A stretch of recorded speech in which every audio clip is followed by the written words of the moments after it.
Hello, good evening. My name is Bita Sadanandan, and today is the 27th of March 2026, and the time is 6:33 p.m. It's a Friday, and the area of body we would be maintaining health of by the Nirbeeja Yoga style is the arm Achilles.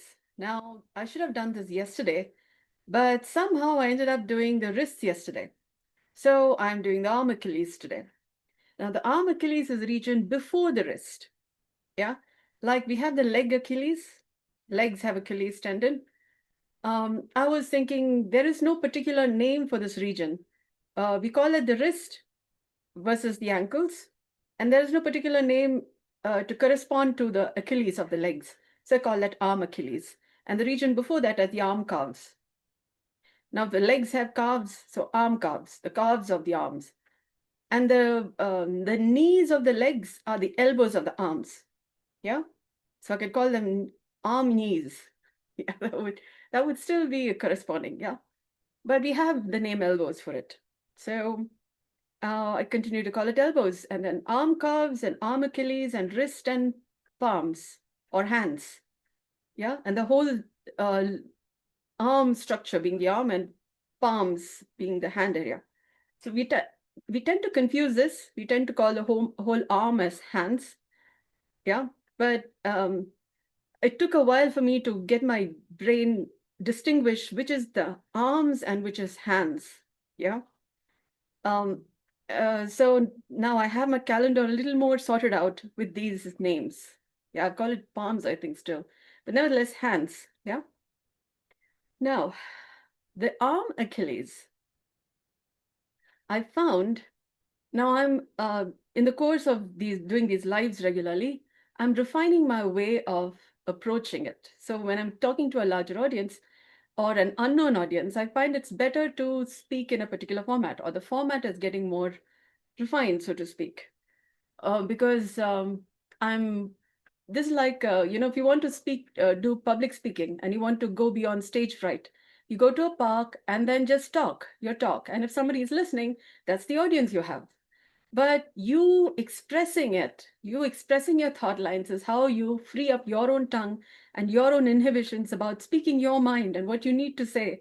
And you need to speak so often that you actually start speaking your stuff rather than saying something other than that. Yeah, in an attempt to trying to communicate, and then you're ending up saying something else. So I have been repeatedly doing this online park. Yeah, to whomsoever to whom it may concern, to who may be interested enough to listen. To now, I'm little more speaking the the gist of the content that I want to convey. Yeah. So now a little more format is also coming up. So the format is we work. So this morning I thought I was talking in terms of working with the main frame, which is the head, neck, the shoulder girdle, the rib cage, the spine, and then the pelvis, which is basically the basic unit of an alive human being, and then plus or minus limbs. And the arm Achilles is for people who have limbs. Yeah. And I was thinking we should do the bottoms up, Muladhara onwards and then up, which is the pelvis, which is more, the lowermost portion of a basic alive human unit of the mainframe, and then to work on the limbs. Now I was thinking my approach would be more from the sits bones, and then when the sits bones are more aligned, um, then the mainframe is a little more left versus right, front versus back. That balance is a little more there. So the whole structure has a little more acknowledged Muladhara plus also left and right and balance concerns. So there is also a video I saw on Instagram that says if the hips are internally rotated, the femur, the thigh, the hip joint, the thigh bone with the hip joint, if the thigh bone is internally rotated, like when you cross your legs, then your eye vision could have a squint. So I was thinking it's better to work from the bottoms up, but not from the hip, from the sits bone, because a lot of people don't know to maintain the bones. And then the femur, if you're crossing your legs, has an effect on the tissue memory of the pelvic girdle itself. So the sits bone goes off balance, front, back. And then over time, cookies, your kind of, what do you say, bakes into that structure, like your whole body is that structure. What you habitually do, your bones incorporate that memory and then continues to be that way. And then over time, you don't know why is your bony structure the way it is. And then you can blame on genetics and environment and your birth fate and all of that stuff. So you can unwrinkle your fabric of time space from the bones up. So sits bones up. We at least sit, or at least that's the bottommost portion of an alive human unit. Yeah. So how do we then begin the bottoms up and then to the limbs? Yeah. So helps to have an Abraham Lincoln chair or a teacher's chair with the armrest. Yeah. It's kind of like you have a chair that you get that's kind of flat bottomed. You could have a cushion on it, but the thing is you can sit in such a way that your knees can be at a 90-degree angle to your ankles, where your feet can touch the ground and you can place your feet flat on the ground. No tippy toe business. No, I'm touching the ground by the tips of my toes. No, no, no. Flat feet. And then your knees can be at a 90-degree angle, such that if your knees are at a 90-degree angle, your hips are at a 90-degree angle to the upper portion of your body. And the upper portion of your body can lean against the back of the chair. So the chair has to have a back. And your elbows can be placed on the armrest. So the chair needs to have an armrest. Okay? In this posture, you are resting your bones. It is possible for you to have the chair take the weight of your body, which is slowly over time, when you learn to allow the chair to hold the weight of your body, then there are so many more benefits for your bones, for your muscles, for that little time that you're sitting, when you can actually maintain the health of your body without having to always carry the weight of your body. Or you know what it is to have the lean mass. Otherwise, you're aware of your muscle mass, bone mass, but you don't know your other than that mass, yeah, which is more the person mass, so to speak, the weight of the software, so to speak, yeah. And then so the chair can hold the weight of your body, and then the person can have an experience of the body sitting on the chair and then but in a way that you don't have to be a particular kind of a person or an identity. You can just be human with however your composition is, and then experience life from there as to what would be maintaining health like from this apparently weightless posture, because you're allowing the chair to hold the weight of your body. I hate to say that. I should probably make a recording of this and, like put in the front of the the live recording when I'm putting it up on Zoom or on YouTube. Maybe I will do something like that. But it'll be interesting. The dress is, the beginning of the video, the dress is one color and the rest is, how do you suddenly change your dress? I'm still, all right. Creatives, how to make it better. In a park, you can't do such kind of copy paste. But in an online park, there is such an opportunity. No, live you can't do. You're going to post recording of the live, then you can. All right, I'm thinking of options. Yeah. All right. Now, the sits bones in the chair with your back resting on the back and with your arms on the armrest. Pay attention to where does your sits bone touch the chair. The portion of your bum that touches the chair, the bony portion of your bum that touches the chair is more likely the sits bones. Yeah, because there is no other bones to touch the chair through your body tissues.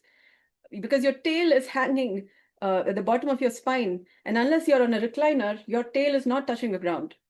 So the bones that are touching the ground in a sitting posture, with your back up, is your sits bone, unless your tail is so long that it touches the chair, which would be quite, you would already be having some postural concerns with the tail being a little too long.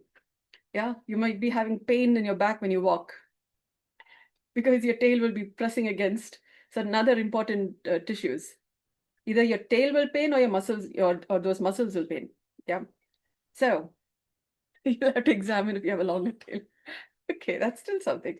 I mean, you would still be getting better by getting to know how is your actual body anatomy. So yeah, the checkup is still good. Now, pay attention now to the bones that is touching the chair, and then pay attention to the weight of your body on those bones.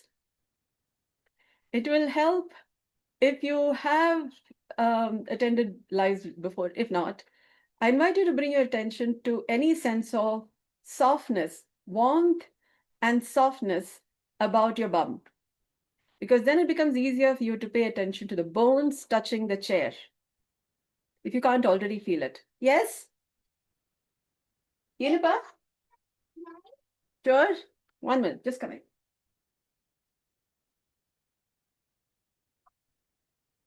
Is the light on?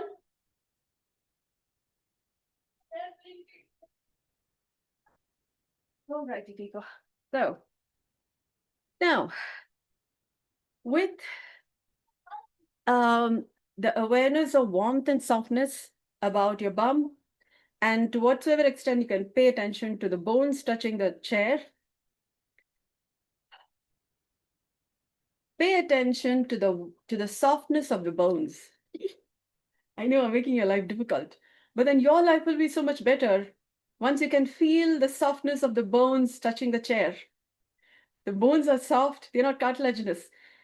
Alive bones have a certain softness about them, because that's why they're maintaining the warmth and the composition, and not iron rod like. Unless you've had a surgery and replace the bones with something with the metallic structure, your bones would feel a little softer. Not necessarily cartilaginous, they would feel softer. Yeah. You say energy, vibration. Okay. Softer. They will seem softer, not like iron rods. Okay. And your tissues will be softer than that. You can't really feel the tissue. They will be like buttery soft. And then your bones will be what you can feel as soft. Yeah. So the rest of your body becomes like cotton or cloud like. Yeah. So you will know which is the bones versus not, because the bones will be the softer tissues. The rest all clouds. It's soft, cottony, soft. Oh, clouds kind. Now, it becomes easier to notice if the left and right sits bones are even or are they imbalanced. In the sense, is one heavier than the other? It becomes easier to appreciate that because you can notice the softness of the sits bones. Now, why is it important? You can try changing your posture, checking if your knees are at a 90 degrees, your ankles are at a 90 degrees, and that you would be able to feel if your sits bones are maintaining that balance left and right. If one seems more prominent than the other, try adjusting your posture. If your posture is not maintained at that 90-degree angle all the way through, then your sits bone could have that imbalance. But if that imbalance continues to be there, then some work needs to be done between your left and right sides of your pelvic girdle. Okay? Because you may be crossing your legs more too often, or your muscles may be a little imbalanced. So it's like wheel alignment. You need to align your muscles, you need to align your bones so that the sits bones are, aligned. If pelvic girdle is more aligned, then your eyes are less likely to be squinted, or you having a left wing versus right wing concerns, and then you're too creative or too rational, and yeah, your nervous system is more coordinated. Yeah, your flight of ideas is more balanced. Yeah, your common sense is a little more structurally balanced. Yeah. And then when you're paying attention to your arms, your arm balance, between the left and, the masculine and feminine sides of your body will be more balanced. Your concerns, your complaints about your mother and father Yeah, you would be less complaining about mother and father, or mother more complain than father, or any of those concerns, because the masculine and feminine sides of your body are more balanced. Which is that? Okay, the left side is the feminine side, and the right side is a masculine side. Okay, and if your sits bones is a little lopsided, then your seat in the whole scheme of things, your position with regard to the males and females in your life will be more balanced, or you will have a more physical experience of how is your position with regard to males and females. And then when you're talking in terms of equity, I think you will be a little more contemplative about, are you preaching equity or your body is speaking another thing? Yeah. And then you need to align your wheels, recalibrate your wheels. Yeah. And then you need to oil your wheels such that your vehicle is moving, on even um, uh, wheels, on even footings. Yeah. For you to be on the highway of life, and also on the national highway and also international highway, you would need to have your equity right. Otherwise, you're in gullies. Yeah, you're talking big things, but you're actually playing in little gullies, and then having males are more important or females are more important, and all that seesaw. Yeah, you need trauma therapy, so to speak. But trauma therapists also have, I don't think they have this perspective. Yeah, so between matter and energy and subject and object, yeah, we have few pendulums there.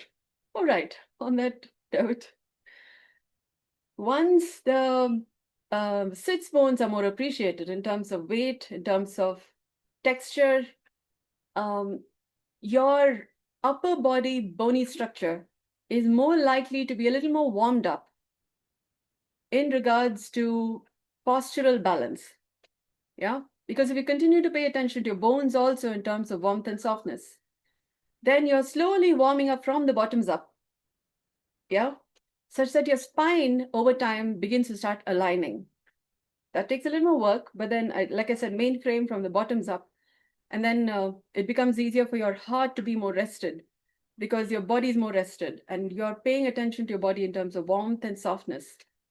And without judging which is right or wrong, appreciating how things are.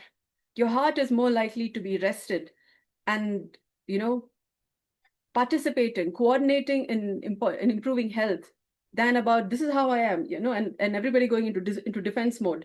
And you're busy saying this is now not how it's supposed to be. This is how it's supposed to be. Your body, your body organs and organ system have their own character. They will go into resistance mode, and then you will have committees, your internal committees within your own body. Yeah, and then that's more resistance than you want to handle. That will be dis-ease for sure. Yeah. So there's a way, there's a vidhi vidan on how this yoga happens. If you do things anyhow, that's like you're doing any yoga posture and getting into a knot, and then you would need somebody to unknot you. Oh, right, we've heard all of these stories. Now, pay attention to your sits bones in the 90 posture. And then notice the region of your rib cage. Notice if they are, if your rib cage is seeming soft, more balance between left and right sides. If you can pay attention to the movement of your rib cage as you're breathing naturally. Is your breath natural, or are they short or functioning by fear or grief or anger, or are they, a little irregular? If so, then I recommend paying attention to warmth and softness about the lower portion of your rib cage. Begin from the region of your abdomen and then slowly move up to the region of your chest and notice your chest in terms of warmth and softness. And as you're paying attention to the softness, it becomes easier for you to pay attention to any movement that's already happening in the chest and abdomen while you're naturally moving, while you're naturally breathing. And the abdominal movement may not be the same as the chest movement. And that's okay, that's even normal. Yeah. That doesn't mean if they're moving similarly, that is bad. That is just how things are. And that's not good or bad. Your body is functioning the way it is because of the work that your body is doing at this point in time in the geography that you are in in the life situations you're in, managing the different kinds of things you are. This is how your physiology is.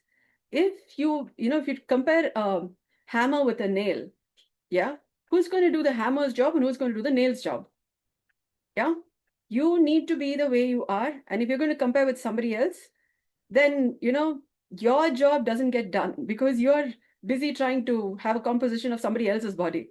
And the hammer and nail, the work doesn't get done. Your work, for it to happen, you need to pay attention to how things are in your body at this point in time. And you may be doing what you're doing because you're not aware of your bodily composition. You're not aware. Your mind and body may not be coordinated, which may also be why you're doing what you're doing. Okay. And when you are more aware and coordinated, how you do what you do, you're leveling up in life, what you have in life could get better because you're more coordinated. Now, the job that you're doing is more likely to be finer, refined, and more having the benefit of your presence in the job. Otherwise, it will be like another machine part doing the thing, and errors happening, and you're getting scolded, or the work's not getting done, and a lot of noises. Now, coordinated yoga has many benefits. It actually saves a lot of time, effort, energy, resources. Ease of life and health, wealth, wisdom, multiplying, all these nice benefits are there for yoga. Now, having said that about your mainframe maintenance, yeah, now we bring attention to arms. Those who have arms, you're born with the human body composition according to where you are employed in the whole scheme of things. We are all on earth, and you are employed on earth doing the job you have because you are born with the body you have. Okay. And those who have arms have their job placement on earth in the scheme of things, doing the things they have with what's possible to be done with the arms. Okay. And this is about maintaining the arms. Arm Achilles. So, ow, ow. Now, when you pay attention to your arms, if you're noticing pain, for example, in the left and right sides, I happen to be noticing a little pain. So I can talk about myself right now, but if you're having pain, some of the causes could be frozen shoulder or a cardiac arrest that is developing, and you're not aware of it as symptoms. Yeah. If you're having pain, then need not be cardiac arrest, but that could be one of the symptoms. Yeah. So paying attention to your posture, main frame, and then paying attention to your arms is better, because if there were any symptoms of cardiac arrest, then you're already addressing some of the symptoms. So it's not developing into a cardiac arrest. And then you may be noticing pain in your arms, which may be different stages of integration getting better. Yeah. Or if that's still raising your concerns, having you, yeah, okay, then get a checkup, which is still good. Now, your arms could be having the pains because you've been lifting a lot of weight. Yeah. Or you just not have paid attention to your arms in some time. Or you have always been holding up your arms, not resting them on an armrest. Okay. A lot of people have chairs without armrest. If they have armrest, they won't let the armrest take the weight of their hands because they're busy holding up their life. Yeah, holding up their muscles. Now, the region of body we are maintaining health of is the arm Achilles, which is the region just above the wrists, but below the elbows. Okay? Not touching the arm calves, like if your legs calves, arm calves. You're not touching the arm calves. Now, the region of the arm Achilles, that's like a comet head starting with the wrist, but the region just following the wrist. Yeah. Very important area, because all the departments that we are managing, those people who have arms, would have some or the other tissue memory or tissue tension about the region of the arm Achilles, because it tends to be the weak point. No, that's the balance maintainer. The health of life is also maintained by your arm Achilles. Yeah. So try and pay attention to the region of your arm Achilles in terms of the little finger versus thumb finger. The little finger side would have a certain tension, which is different from the thumb finger side. That's also because your arm Achilles has two bones. Okay? And the bones and muscles may be interestingly related because you tend to, humans can turn the entire forearms. Yeah, like our ankles, we can turn them in a particular degree. Similarly, our forearms can be turned in like a corkscrew. Yeah. And that tension along your bones could also be present along your muscles. So the region of your arm Achilles along the little finger would have a different tension than the region of the arm Achilles along the thumb finger. Now, this is the part which could get a little difficult. I mentioned this in the morning, but I need to mention this again because some things, if you haven't paid attention to, and it seems like a lot of people don't, or there are the same people or different people in this live who are listening. And so the concerns are somewhat similar here. Or maybe I need to take care of my arm Achilles a little more. The thing is, when you can pay attention to your arm Achilles in terms of warmth, and you can pay attention to your arm Achilles in terms of softness, and if it's the muscles of your arm Achilles that comes to your attention, and you can't feel any further, that's because your arm Achilles, the muscles of your arm Achilles haven't been paid attention to in some time. For me, the left muscles are more prominent. The right muscles are not even they're not even there. They're there, but they're not so much there, which means I must be doing a lot of work on the right, either writing or, a lot of my brain functions from the right hand doing one or the other thing. Or, they also say, imagine, in the sense, ballet dancers, before they go into performance, they're even sometimes asked to visualize their performance. And their muscles would make those tiny movements as they visualize their movements. So I don't know, as my brain is functioning, if my right hand is doing micro movements more than the left hand.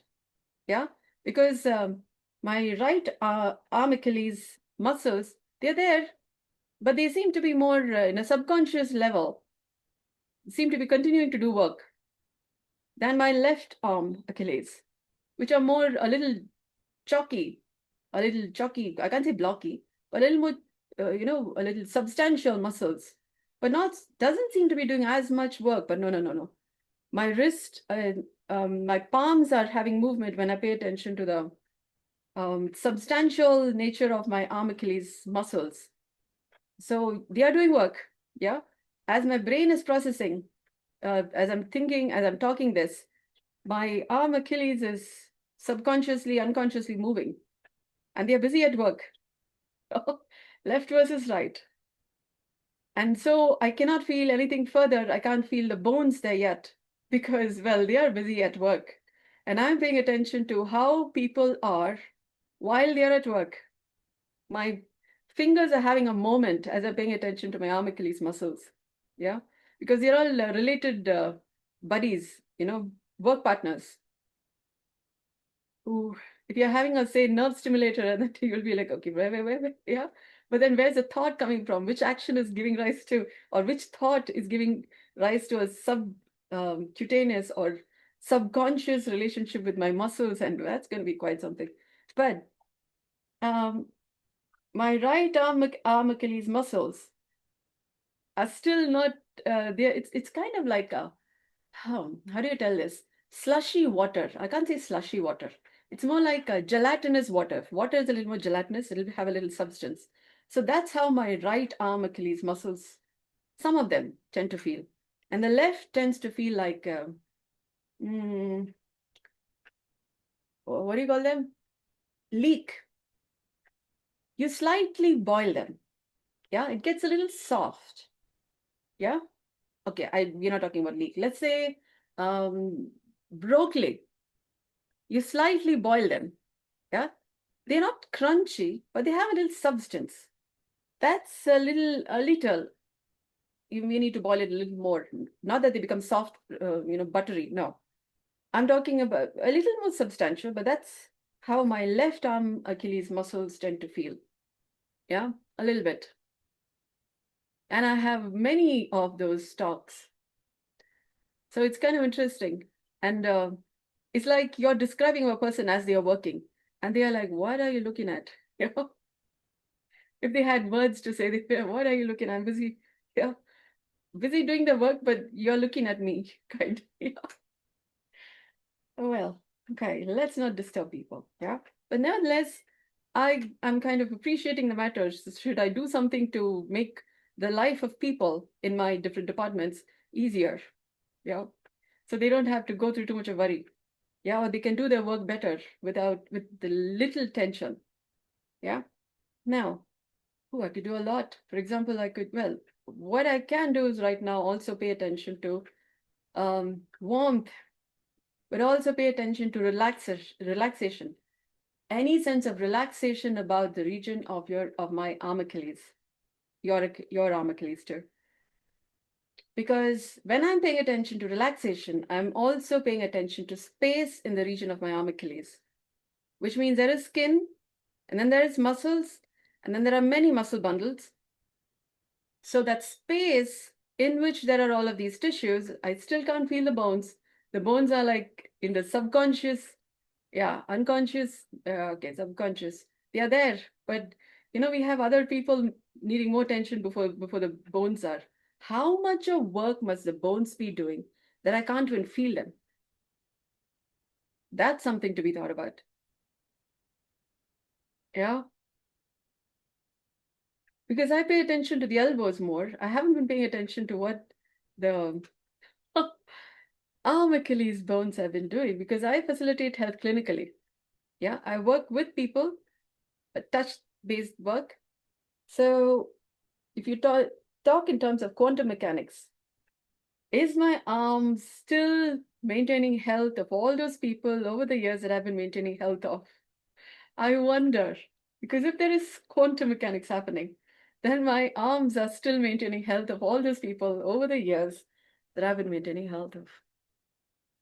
And I do need to rest so that maybe they can move in doing other activities. Yeah, I don't know if they are in some way a little quantum stated, corresponding with how much I'm taking care of my own body, my own composition structure. And they're healthy because I don't have contractures, pain, or all of those difficulties. But still, it's also called runanubandha. Your mother takes care of baby, so there is this touch base. You say hello to people. So in that sense, there is to that extent there is some runanubandha, they say. Yeah, but runes, quantum mechanics, relationships, quantum mechanics. I can't just say quantum mechanics because it's also quantum. Okay. Um, so several little details, quality and quantity. So, but still, that's something to think about. Yeah. But I did notice I happened to facilitate health clinically one person today, and I had the sense that that person's experience was better because I took time, at least in the morning, to take care of my arm Achilles. I have been doing this, but session to session, so it's kind of interesting. So yeah, why people need to take care of their health. Mothers take care of their health. Over the years, the same mother, children are growing up. Mother also needs her time to rest and manage her health, not just always be stressed. When she takes care of her health by the Nirbeeja Yoga style, people in her house begins to start doing work. Because delegation, coordination, cooperation all becomes possible. At least that's what I think. At least that's what I found over the years, facilitating, Nirbeeja Yoga, thinking about this work. And I've been seeing ecological projects come up and movies and stories and many, many things, including people. I don't know. I think the rocket landed back on Earth because of also some um, Earth, life, relationship. Because I work with the fabric of times. I work with life. Yeah. So what then works with the entire system is because there is something that does work.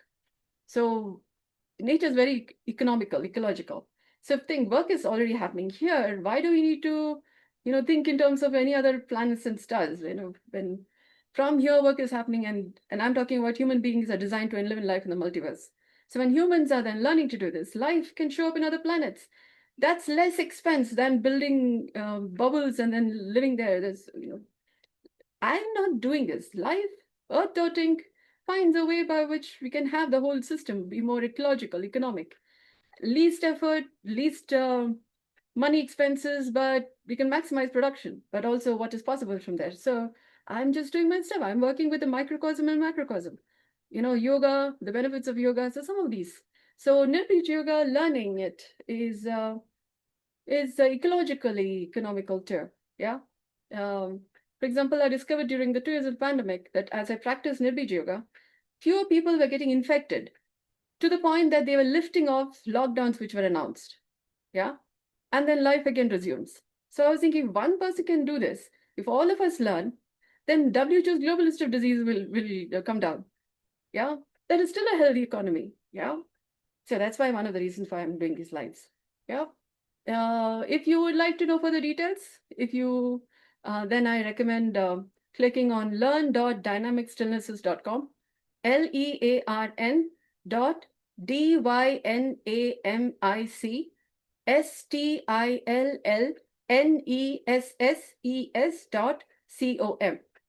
So I've already put a fast track bundle, which has one main course and 3 bonus courses, supplementary courses.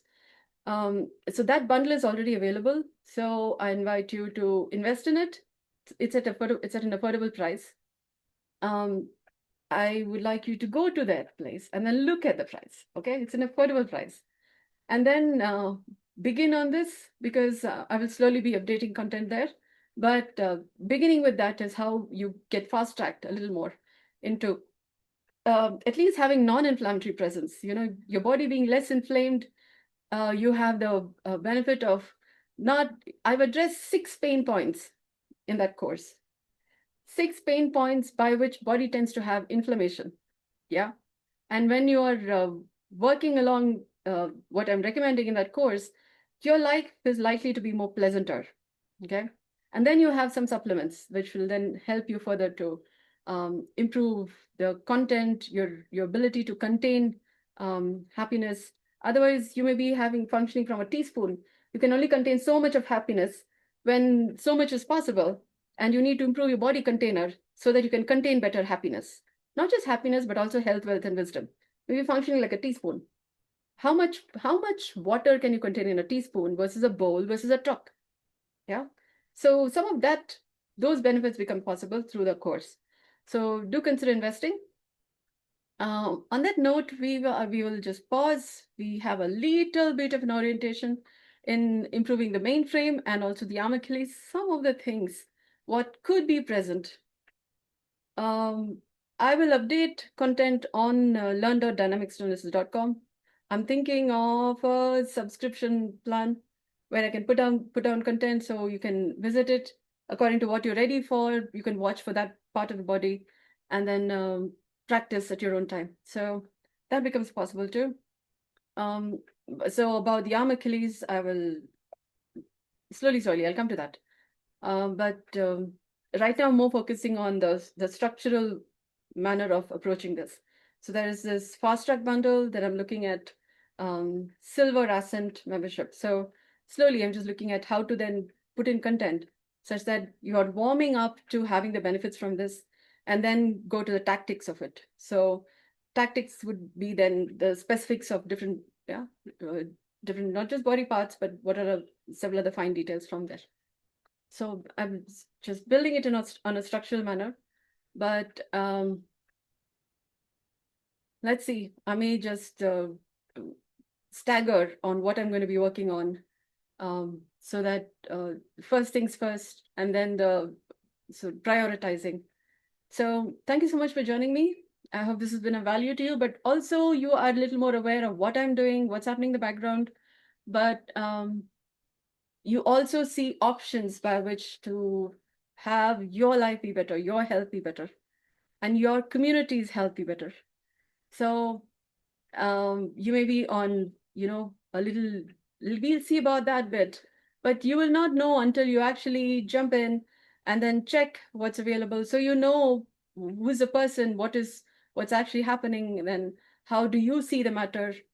Are you ready to fight flight, or do you think that there's opportunity here? In which case, you would be amongst the early birds to have the benefits, so you and your community and people would have the benefits. Yeah, you may be otherwise, let's see, and on the banks and then looking at the matter without really knowing the matter, but having your judgments. Yeah, so that's also possible. So I hope this clarifies some of the matters, or what options you have, may have, but don't know that you have. So, all right. I will keep practicing. This is extempore. So you hear something, you see this benefit. You also know what's developing. Well, we're all in different stages of getting healthier, wealthier, wiser, coming to a better humanity across boundaries, better health, wealth, and wisdom. Otherwise, you continue to do guerrilla warfare, and then me versus you, drama, sickness, the same old stories which has been happening since some time. History and history is not moving forward if you continue to be living from that guerrilla warfare thought lines. Yeah, because you would continue to have what's called as the sick economy, drama economy. But the other thing is, you continue to not have health, wealth, and wisdom.